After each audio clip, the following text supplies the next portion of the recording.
Retour en studio, vous êtes à l'émission Al Bayan Vacances et nous sommes très heureux de partager cet après-midi en votre compagnie. On espère que vous également, vous prenez beaucoup de plaisir et beaucoup de bonheur à nous suivre. Al Bayan Vacances. On s'applaudit très fort. Et notre public en studio, il est très chaud. Aujourd'hui, le sujet qui retient notre attention, c'est bien sûr être riche à tout prix. On a entendu les uns et les autres. Tous, en tout cas tous ceux qui sont intervenus, sont unanimes que l'argent c'est bon. Il faut avoir de l'argent, et même très vite, très jeune d'ailleurs. Mais à quel prix? C'est sur ça qu'on va se pencher à présent. En Côte d'Ivoire, ici, on a connu ce qu'on appelle le phénomène du broutage avec le zamou. Il y a des gens qui ont signé des pactes, on ne sait pas trop. Et comment? Qu'est-ce que notre public pense de ça?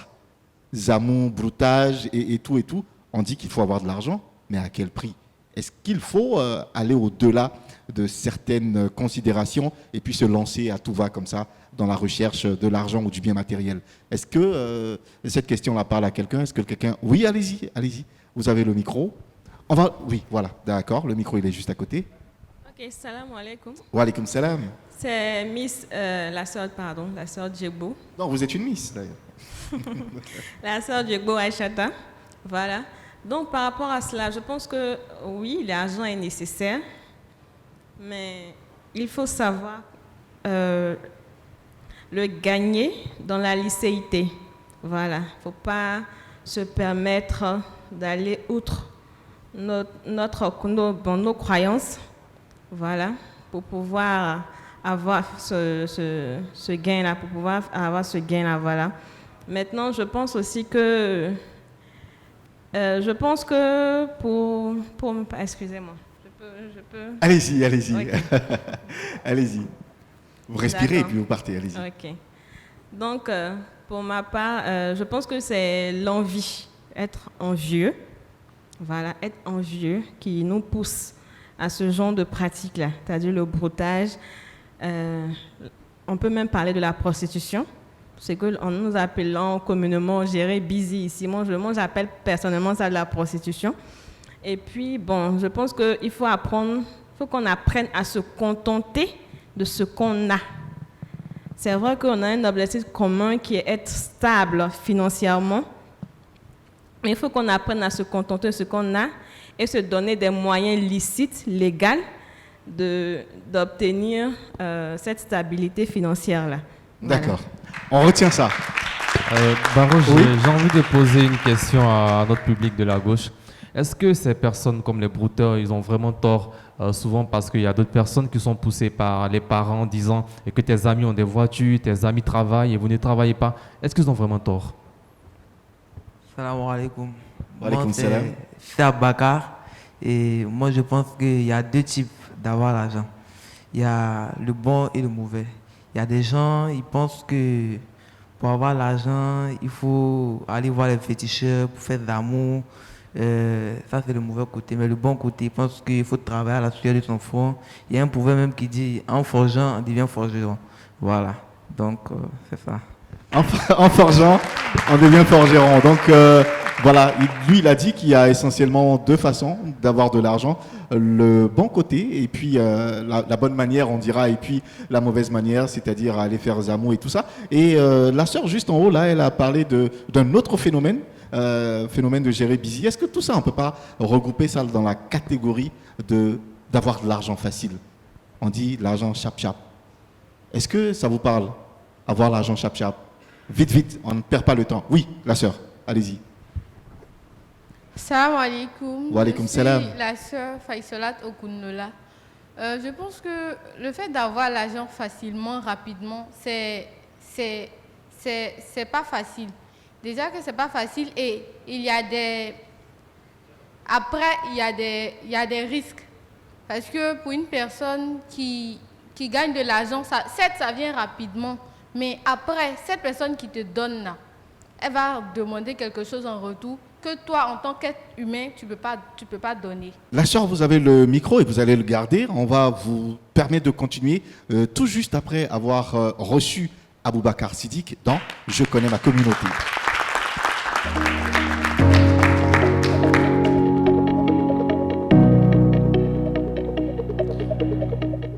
Alors, salam alaikum, chers kiffeurs et kiffeuses. Aujourd'hui, nous parlerons de Nasfat et Namfat. Alors, la zakat, c'est le troisième pilier de l'islam et elle est considérée comme le droit des pauvres. Elle consiste à donner le 40e de son revenu annuel aux personnes qui en ont besoin. Et son instauration à cet effet obéit à une obligation morale de réduire le fossé entre les plus riches et les plus pauvres. Et donc, dans le début des années 2000, c'est-à-dire en 2002, avec la crise qu'a connue la Côte d'Ivoire, un ressortissant nigérien en Côte d'Ivoire, qui est nigérien ici? Ah, ok. Il y en a beaucoup, hein? Ah, super, c'est bien. Alors, est-ce que vous connaissez M. Rahman Olata? D'accord. Ok, Rahman Olata, en 2002, a décidé de créer en Côte d'Ivoire une section de Nasfat. C'est au fait Nasrullah Fati, Zakat and Sadaka, c'est-à-dire œuvre pour la Zakat et la Sadaka. En Côte d'Ivoire, il a créé également Namfat, qui est aussi une organisation qui milite dans ce même sens. Et ainsi, au sein de Nasfat, les missionnaires ou les oulémas sont commis à la mobilisation de la Zakat. Et même si aucun texte de l'organisation n'oblige les membres à s'acquitter de la zakat ou de donner la zakat pour les démunis, c'est en tout cas un droit fondamental au sein de l'association. En plus de la zakat, Nasfat participe aussi à l'insertion professionnelle des populations en Côte d'Ivoire. Mais comment Nasfat arrive aujourd'hui à s'organiser, à donner cette zakat? On regarde cet élément qui va suivre. Nous avons des formulaires que nous mettons à l'attention, que nous donnons, distribuons au public, et les uns et les autres, ceux qui sont concernés, remplissent les formulaires qui nous ramènent suivant les besoins, et il y a un comité qui analyse les besoins. Donc nous donnons en fonction du besoin de chacun, afin d'aider les uns et les autres. Et je tiens également à préciser que nous ne faisons pas de distinction entre musulmans et non-musulmans, entre Yoruba et non-Yoruba. Une fois qu'il a rempli notre formulaire, nous rencontrons l'individu par rapport à ses besoins qu'il a spécifiés. Et nous l'entendons pour demander est-ce qu'il est marié, est-ce qu'il n'est pas marié, est-ce qu'elle est mariée, est-ce qu'elle n'est pas mariée, elle est peut-être veuve, son activité, c'est combien. La personne peut nous dire qu'elle a besoin de 200 000, mais nous tenons à l'entendre et à lui poser des questions. Quel est son besoin? Et cette personne-là, son loyer mensuel, c'est combien? Quel est le nombre d'enfants, etc. Quelle est sa dépense journalière? Et quand nous faisons le calcul, on se rend compte si les 200 000 francs que la personne a besoin valent, n'est-ce pas, ses dépenses et pourront également financer son projet. Si on se rend compte qu'il lui faut plutôt 1 million au lieu de 200 000 que la personne a, à ce moment nous réajustons. Donc nous donnons en fonction du besoin de chaque personne. Il peut arriver que quelqu'un ait un projet, n'est-ce pas, qui dépasse l'enveloppe fixée. En ce moment, on peut déplacer cette personne-là à une autre occasion de don. Voilà, le temps de faire entrer l'argent qui va suffire, n'est-ce pas, à financer son projet. Notre stratégie est basée sur le fait que nous écrivons des lettres à des donateurs que nous avons ciblés. Donc, nous avons envoyé des lettres pour les informer de notre intention. Et puis, à côté de cela, il y a le fait qu'on va dans les marchés, on va, n'est-ce pas, dans les lieux de commerce également rencontrer les propriétaires des magasins et des commerces. Donc, généralement, ils sont avertis de ce que nous venons, donc nous les rencontrons, nous leur expliquons le bien fondé de la zakat et ce que nous voulons en faire.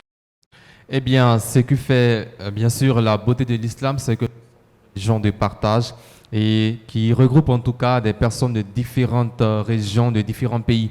Et donc, depuis des années, Nasfat a décidé de ne plus être une organisation des ressortissants nigérians, mais plutôt elle regroupe des ressortissants de différents pays. Et c'est ce qui fait bien sûr la beauté de notre religion. Salam alaikum wa rahmatullahi wa barakatuh.